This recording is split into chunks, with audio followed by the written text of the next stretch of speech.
반갑습니다. 신앙강좌부 강의 지금부터 진행하도록 하겠습니다. 지금까지 우리는 우리말 성경의 역사를 함께 공부했습니다. 그리고 모세오경의 구조에 대해서 함께 공부했습니다. 이번 주부터는 방식을 크게 바꾸어서 이제 다른 방식으로 신앙강좌부 강의를 진행하게 되었습니다. 원래는 모세오경 세번역 본문인데요.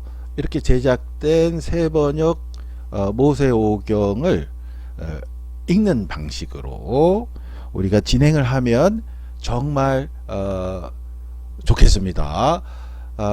이러한 방식으로 제 기억으로는 15년 전쯤으로 기억이 되는데요. 장신대에서 이제 권사님들 클래스를 진행한 적이 있었습니다. 신학생들에게 강의하는 그런 강의가 아니라 이제 권사님들과 함께 강의를 진행하는 시간이었었는데요.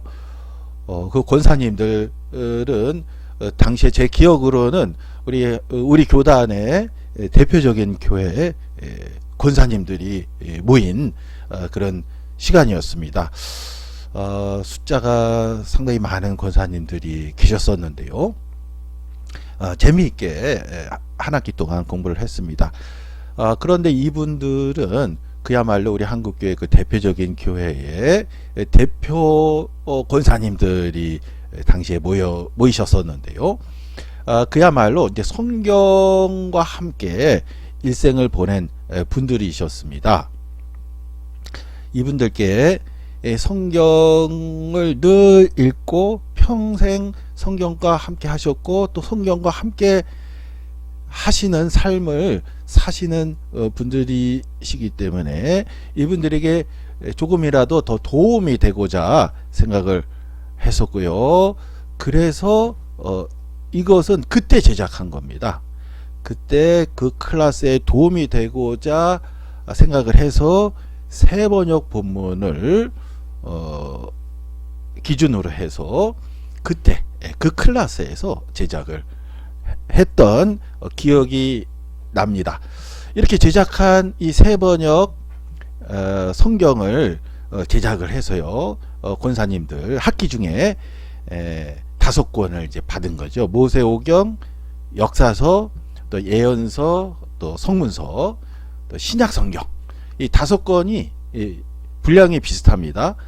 결과적으로는 신약성경 분량의 구약성경이 4배 정도 된다 하는 것을 또 시각적으로도 확인할 수가 있었는데요. 학기 중에 저희들이 이렇게 하드커버로 제작을 해서 모두 다 이제 분배해서 받게 되었습니다.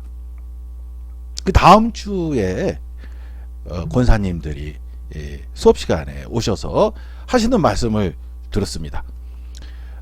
교수님, 일주일 동안 이렇게 제작된 것을 봤는데요, 읽었는데요. 그 권사님들 당시 하신 말씀을 그대로 제가 인용을 하겠습니다. 일주일 동안 읽었는데 눈이 하나도 안 아파. 내용이 잘 이해가 됐습니다. 읽는 내내 편안했습니다. 라는 말씀을 많이 하셨습니다.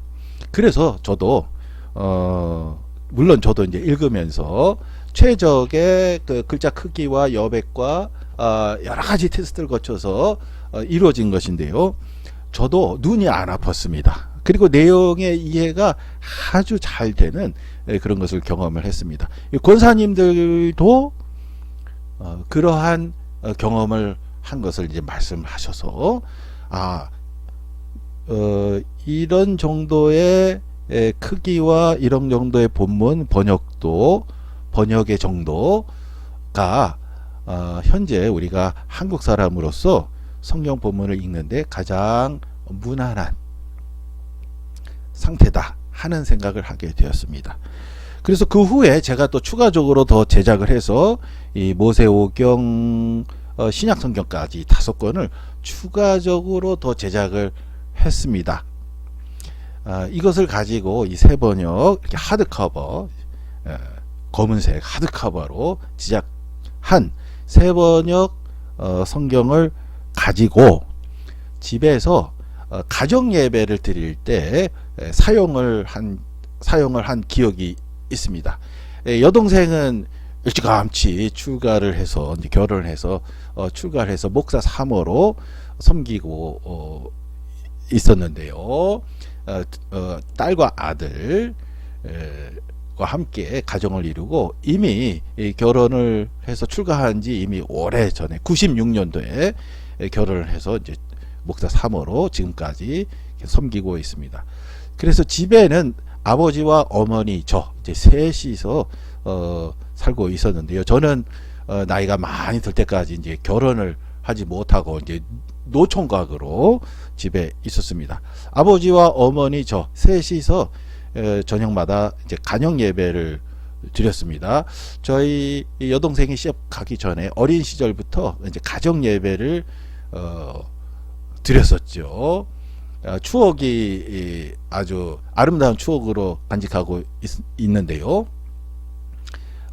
부모님과 저가 같이 생활하는, 제가 결혼하기 전에 셋이서 살아가고 있었을 때에 이렇게 하드카바로 제작된 것을 부모님 것까지 추가로 제작을 해서 가정 예배를 드렸던 기억이 납니다.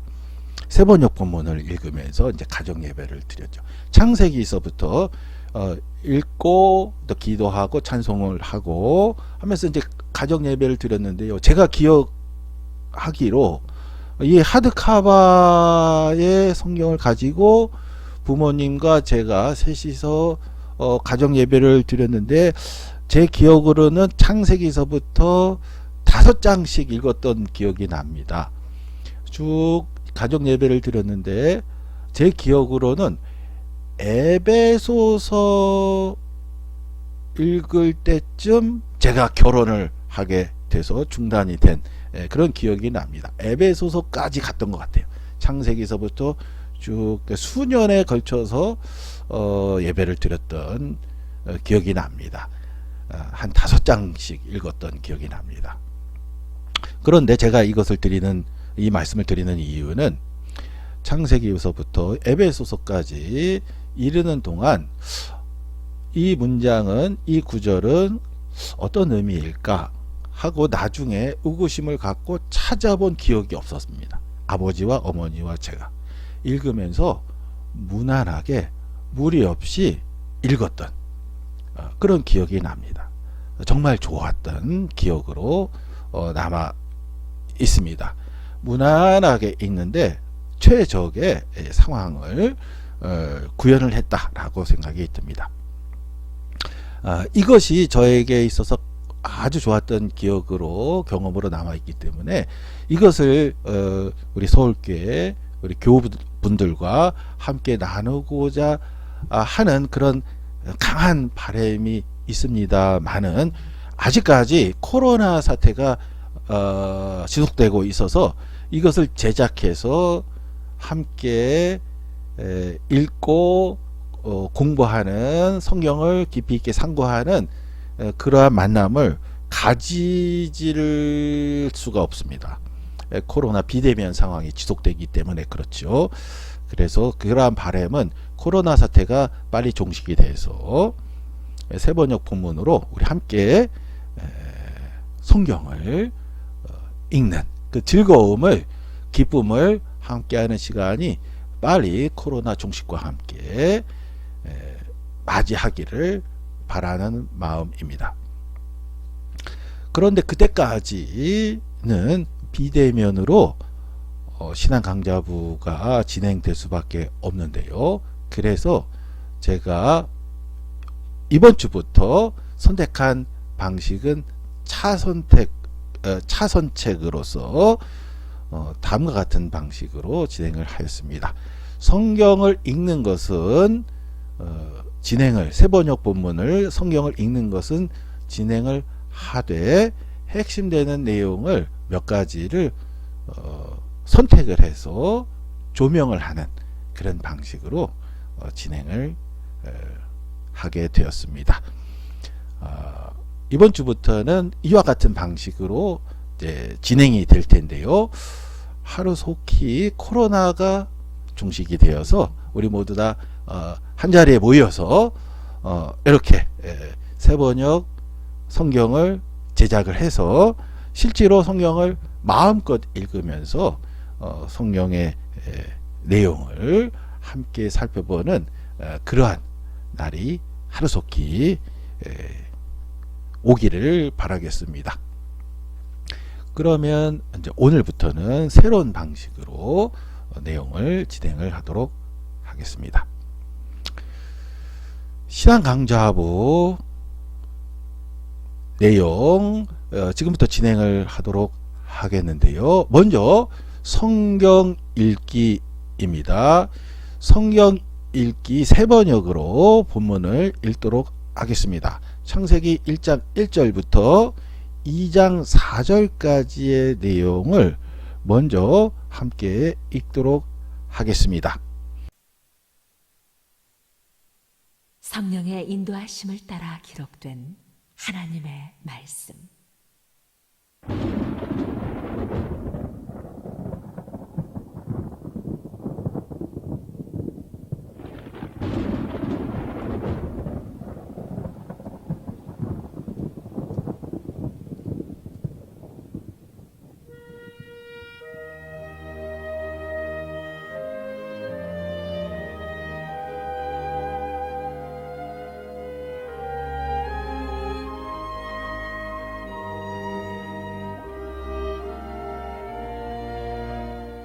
구약 전서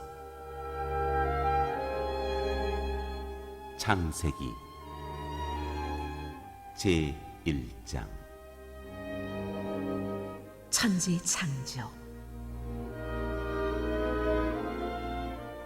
태초에 하나님이 천지를 창조하셨다. 땅이 혼돈하고 공허하며 어둠이 깊음 위에 있고 하나님의 영은 물 위에 움직이고 계셨다.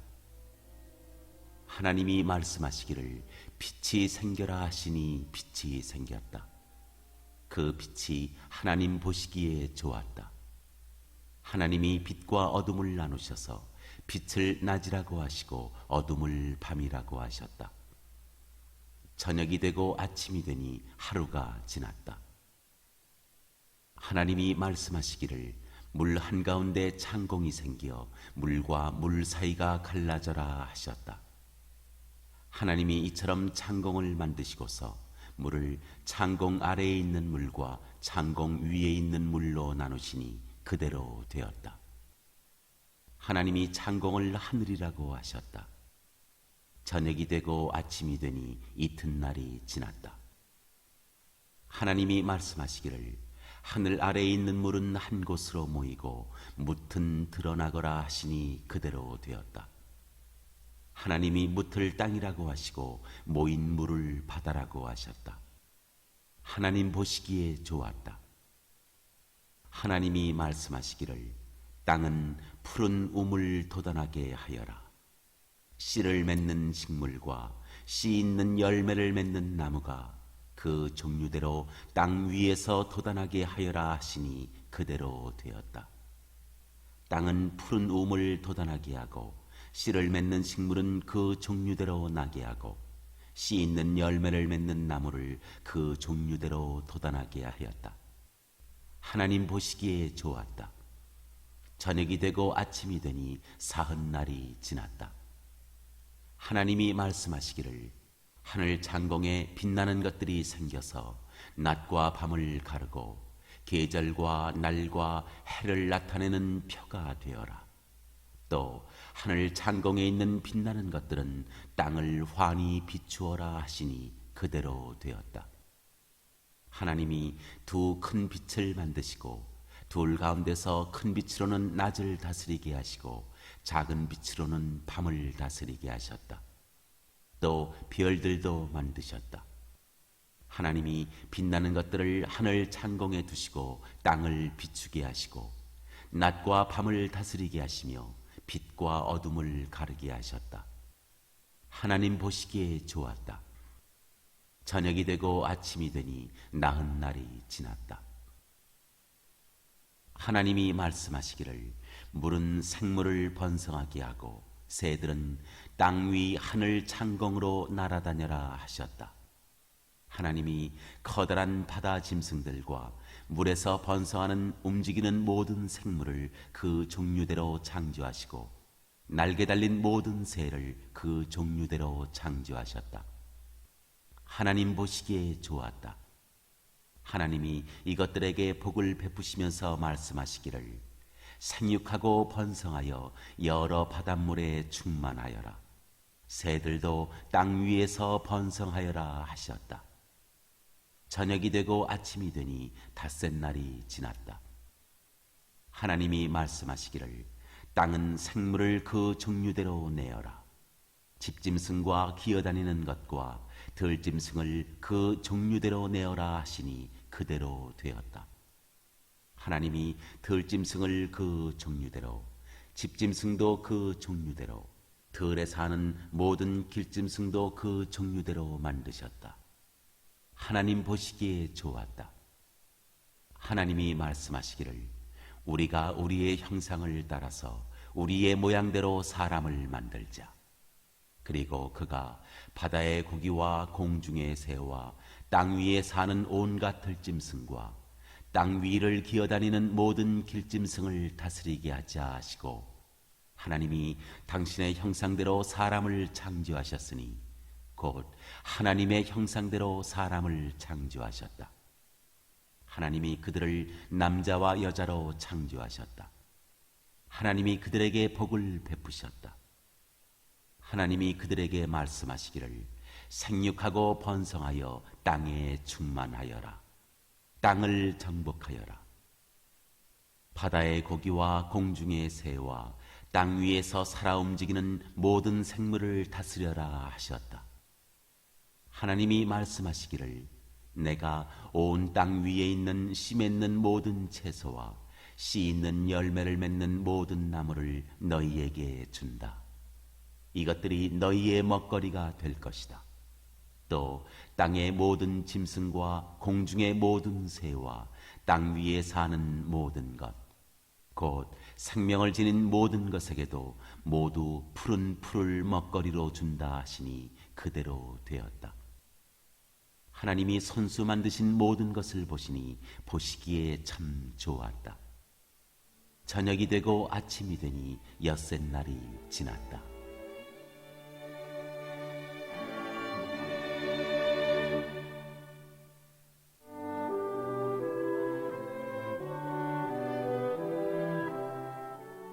제2장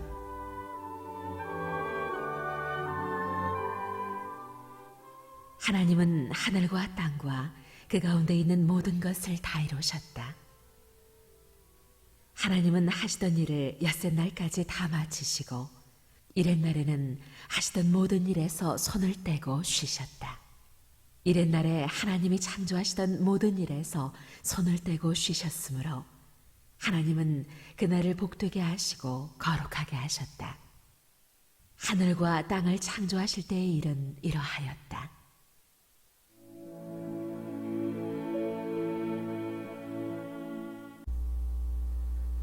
지금부터는 함께 읽은 본문에서 중요한 내용을 함께 생각해 보는 시간을 갖도록 하겠습니다. Focusing and Zooming이라는 제목 하에 몇 가지 주제에 초점을 두고 생각해 보도록 하겠습니다. 여기서 우리가 먼저 감안해야 할 점이 있습니다. 함께 읽은 본문에서 중요한 내용을 모두 다 살펴볼 수는 없다는 것입니다. 시간적 제약 때문에 그렇습니다. 시간적으로 너무나도 적은 시간만 저희들에게 할애되어 있기 때문에 충분하게 모든 주제를 다 살펴볼 수는 없습니다. 그리고 깊이 있게 다 살펴보는 것도 시간적 제약 때문에 불가능하다고 할 수가 있습니다. 그래서 우리는 본문을 읽는 데에 초점을 두고 본문을 읽고 반복적으로 읽어 나가는데 도움을 줄 수 있는 방식으로 핵심되는 주제를 몇 가지를 선택을 해서 간략하게 살펴보는 그런 방식으로 진행을 하도록 하겠습니다. 먼저 첫 번째로 언급할 내용은 다음과 같습니다. 창세기 1장 3절입니다. 하나님이 말씀하시기를 빛이 생겨라 하시니 빛이 생겼다. 하나님께서 첫 번째로 창조하신 것은 빛이었습니다. 첫째 날 창조하신 것이죠. 이 빛은 과연 무엇일까요? 하나님께서 첫 번째 창조하신 이 빛은 성경 전체, 창세기부터 요한계시록까지 성경 전체를 이해하는 데 있어서 너무나도 중요합니다. 그래서 빛이라는 이 주제는 깊이 있게 생각해 보는 것이, 살펴보는 것이 꼭 필요하다고 할 수가 있습니다. 이에 대해서는 저희 교회 소요리 문답 강좌에서 제가 이미 강의를 하였습니다. 소요리 문답 강좌 제6강입니다. 2월 7일 2021년 2월 7일 소요리 문답 강좌 제6강에 이미 제가 강의를 하였습니다. 그래서 여러분께서는 소요리 문답 강좌 제6강 2월 7일 강좌를 참고하시면 좋겠습니다.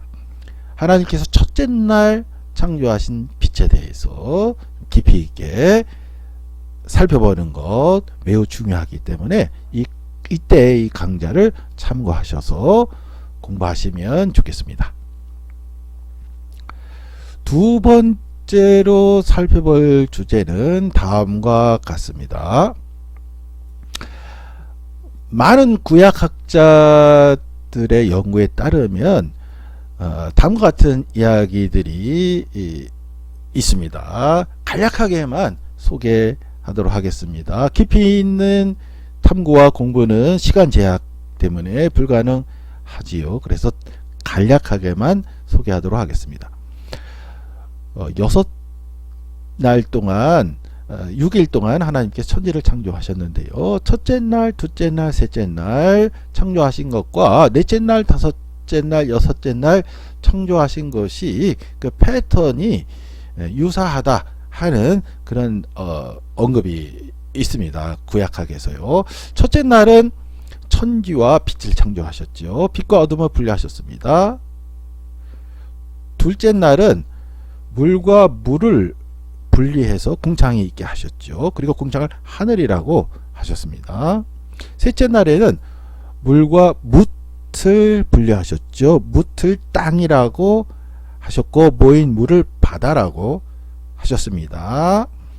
땅으로 하여금 채소와 나무를 내게 하셨죠. 이와 같은 패턴이 넷째 날, 다섯째 날, 여섯째 날에도 다시 한번 반복되는 것 같다 하는 그러한 내용입니다. 첫째 날 빛을 창조하셨고 빛과 어둠을 분리하셨는데요. 넷째 날 때는 광명체들을 창조하셨죠. 광명체들로 낮과 밤을 주관하게 하셨습니다. 둘째 날 때는 물과 물을 분리해서 궁창을 있게 하셨고 궁창을 하늘이라고 하셨는데 다섯째 날 때는 물속의 짐승과 하늘의 새를 창조하셨습니다. 또 셋째 날에는 물과 뭇을 분리하셨고 땅을 뭇을 땅이라고 하셨고 물을 바다라고 하셨는데 여섯째 날에는 땅의 가축과 짐승과 기는 것을 창조하셨고 또 사람을 창조하셨습니다. 그래서 첫째 날, 둘째 날, 셋째 날, 또 넷째 날, 다섯째 날, 여섯째 날 창조하신 것이 매우 복합적이고 섬세한 구조와 시퀀스를 이루고 있다 하는 것이 구약학자들의 의견이기도 합니다. 보다 엄격하게 또 정밀하게 살펴보는 것은 시간 관계상 힘듭니다. 많은 우리가 더욱 깊이 있게 조명할수록 더욱 섬세한 그러한 구조를 발견하게 되고 또 깊이 있게 또 하나님의 그 섬세한 창조의 손길을 또 볼 수 있는 것은 분명합니다. 다만 저희 신앙 강좌부에서는 시간적인 또 공간적인 제약이 있어서 그런 것들을 깊이 있게 살펴보지 못하는 것을 또 아쉽게 생각을 합니다. 그 다음으로 살펴볼 주제입니다. 창세기 1장 26절에서 27절은 다음과 같습니다. 하나님이 말씀하시기를 우리가 우리의 형상을 따라서 우리의 모양대로 사람을 만들자. 그리고 그가 바다의 고기와 공중의 새와 땅 위에 사는 온갖 들짐승과 땅 위를 기어다니는 모든 길짐승을 다스리게 하자 하시고 하나님이 당신의 형상대로 사람을 창조하셨으니 곧 하나님의 형상대로 사람을 창조하셨다. 하나님이 그들을 남자와 여자로 창조하셨다. 창세기 1장 26절에서 27절까지 본문에서 다음과 같은 주제가 신학 역사상 큰 주목을 받은 적이 있습니다. 형상 그리고 모양이라는 개념입니다. 형상, 모양의 개념에 대해서 잠시 살펴보도록 하겠습니다. 형상으로 번역된 히브리어 원어는 셀렘이라는 단어입니다. 히브리어 구약성경이 헬라어로 번역된 적이 있죠. 70인역입니다. 신앙강좌부 첫 번째 강좌에서 설명을 해드린 적이 있습니다. 소개해드린 적이 있습니다. 70인역에는 셀렘이라는 히브리어 단어를 에이콘, 우리가 보통 아이콘이라고 보통 이야기하는 영어 단어의 원형이 되겠습니다. 에이콘이라는 헬라어 단어입니다. 이것이 불같아지요. 라틴어 성경에서는 이마고, 이미지에라는 단어의 원형이 되겠습니다. 이마고라는 단어로 되어 있습니다. 그러니까 우리말 형상, 히브리어 셀렘, 헬라어 에이콘, 라틴어 이마고, 이제 같은 단어다 라고 할 수가 있습니다. 이에 반해서 모양으로 번역한 단어가 있습니다. 히브리어는 데무트라는 단어입니다. 데무트라는 단어를 우리말로 모양으로 번역을 했습니다. 헬라어로는 호모이오시스라는 헬라어 단어입니다. 라틴어로는 시밀리투도라는 단어입니다. 결국 이마고, 시밀리투도 혹은 에이콘, 호모이오시스, 히브리어는 셀렘, 데무트, 형상, 모양, 이러한 단어라고 하겠습니다. 결국 셀렘, 데무트, 형상, 모양, 각각 어떠한 개념이냐 하는 그 논쟁이 신학 역사에서 어마어마하게 있었습니다. 교부들마다 각각 견해가 다른 견해가 있었고요.